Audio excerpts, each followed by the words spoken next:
Welcome to the Stoic Quotient, where we speak the truths others bury beneath comfort. If you've ever wondered why, no matter how hard you work, you're still tired, behind, and broke, this episode is for you. Let's look into why your labor is not yours, how wages, debt, and time are traded without your consent. In this eye-opening episode of the Stoic Quotient, we reveal the hidden truth behind modern labor. Your time, energy, and even your future are being traded without your conscious consent. Wages are engineered to keep you compliant, debt keeps you obedient, and the system profits while you sleep, wake, and work, believing you're free. It's time to break the illusion and reclaim what was always yours. Because today we expose what no paycheck ever dares to tell you. Your labor is not yours. It's been borrowed, repurposed, sold, and you didn't even know you signed the contract. You work hard, you show up, you clock in, you earn a wage. They call it fair, they call it freedom. But look closer. The system doesn't pay you what you're worth. It pays you just enough to keep showing up, to keep surviving, but never building, to keep producing, but never owning. You think you're trading hours for money, but really, you're trading life for illusion. Because when your labor becomes a transaction, you stop being human. You become inventory, a tool, a line item in someone else's profit sheet. And the most dangerous part, you believe this is normal. Let's talk about wages, the illusion of fair exchange. Wages are painted as your reward, your proof of effort.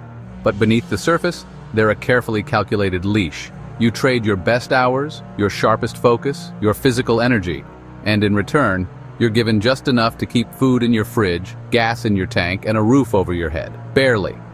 You're told to be grateful while you're taxed before you even touch your paycheck. You're praised for your hustle, even as inflation quietly devours your progress. You think you're earning a living, but you're really renting your life. And what they call a job is often just permission to survive, not a path to sovereignty. A system designed this way doesn't pay you to grow, it pays you to stay in line. It doesn't reward value, it rewards obedience. And the longer you believe that a paycheck equals freedom, the longer you remain owned, working under someone else's ceiling, with someone else deciding your worth. How about debt, the chain you never see coming? Debt is the soft prison you're handed with a smile. It doesn't arrive with threats, it arrives with offers. Student loans for your future, credit cards for emergencies, car notes for reliability. But what they don't tell you is that every swipe, every signature sells a piece of your future. Debt doesn't just steal your money, it mortgages your time, bills your energy, and controls your decisions. You think you're buying comfort, but you're leasing your own freedom. You walk through life under invisible weight, saying yes to things you can't afford, working jobs you hate, just to pay for a lifestyle someone else convinced you needed. And the more you owe, the more compliant you become. Because a person in debt is a person who doesn't rebel, they obey. And that obedience, it's the true currency the system collects. Let's discuss time, the most traded currency in the world. Your time is not just hours, it's life force. And yet, most of it is spent in service to someone else's empire. You give your mornings to meetings, your afternoons to quotas, and your evenings to recovery from exhaustion. You scroll through weekends trying to forget the week, and by the time you're old enough to slow down, if you're lucky, you've traded decades of potential for a handful of days they call retirement. But by then, you've spent your prime. And what hurts most is that you didn't even realize you were spending it. You were taught that time was something to manage instead of something to master. But if you don't own your time, you don't own your life, and no paycheck can buy back what you've unknowingly given away.